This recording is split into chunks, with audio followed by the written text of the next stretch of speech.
Vamos ahora con el controlador. La validación es exactamente la misma, vamos a dejarla para el final. Y vamos a ver cómo podemos mejorar esta parte de aquí.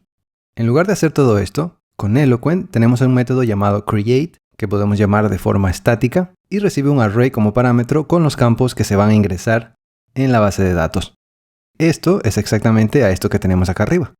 Así que vamos a comentarlo y vamos a probarlo para ver si funciona.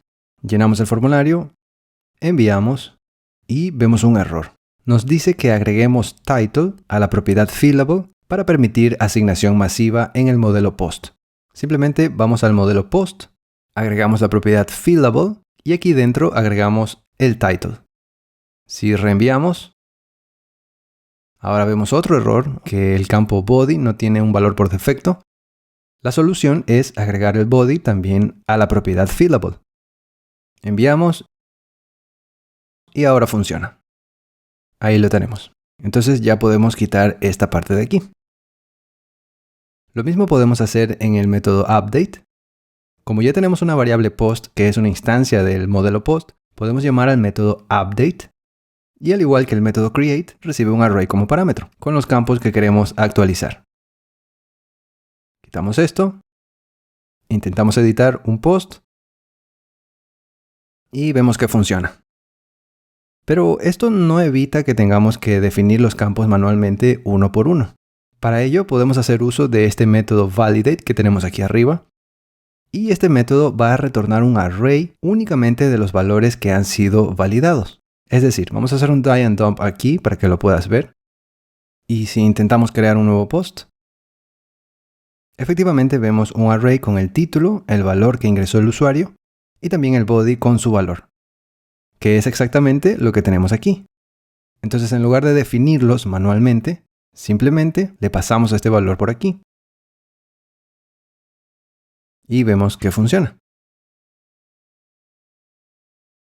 Ok, hacemos lo mismo para el método update. Recibimos los datos validados y se los pasamos al método update. Y va a funcionar también. Ok, esta variable validated va a contener únicamente los campos que estemos validando.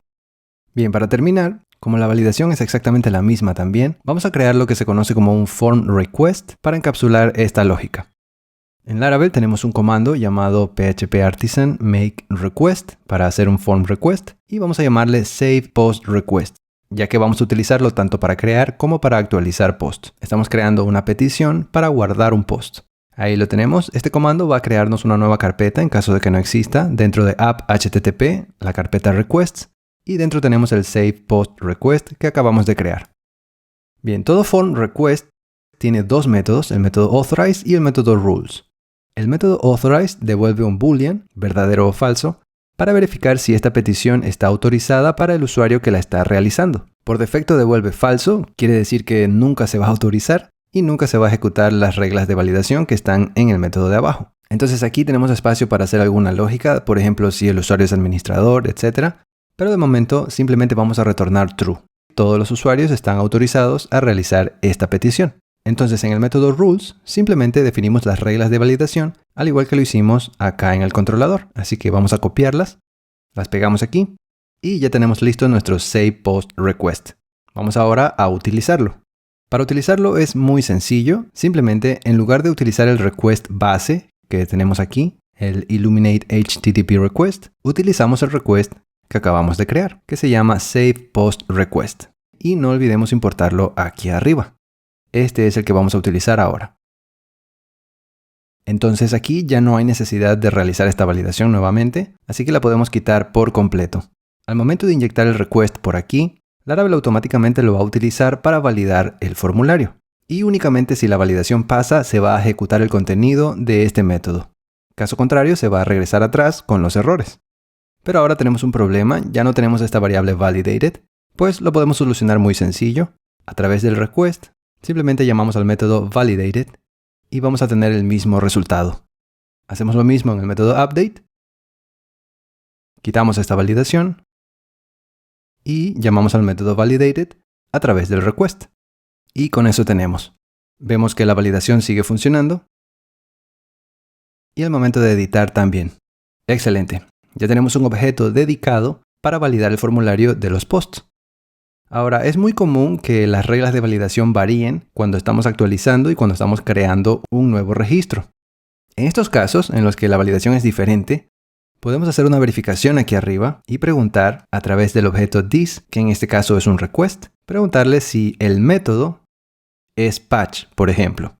Y en ese caso, retornar otro set de validación. Por ejemplo, que al momento de editar, que el título tenga mínimo 8 caracteres. ¿Ok? Solamente es un ejemplo para verificar que funciona. Al momento de editar, enviamos, ahí vemos el error, que el título debe contener al menos 8 caracteres. Y si vamos a crear un nuevo post, vemos que el título debe contener al menos 4 caracteres. ¿Ok? De esa forma podemos diferenciar las reglas de validación para editar y crear registros. Pero en este caso no lo necesitamos, así que vamos a quitarlo y ya lo tenemos. Por último, si queremos, en lugar de utilizar este session flash, luego de llamar a la función toRoute, podemos llamar al método with para definir mensajes de sesión flash. El primer parámetro es la llave donde se va a almacenar el mensaje y el segundo parámetro es el mensaje. Y con eso podemos eliminar esta otra línea de acá. Ahí lo tenemos. Vamos a probarlo. Vemos que sigue funcionando. Podemos hacer lo mismo con el método update. Podemos copiar esto. En lugar de flash es with. Y quitamos esta línea. Ok, de ahora en adelante, cada vez que queramos agregar un nuevo campo, lo agregamos al form fields, agregamos la regla de validación y finalmente actualizamos la propiedad fillable del modelo post. Ok, en lugar de actualizar 6 lugares como era antes, ahora simplemente actualizamos 3.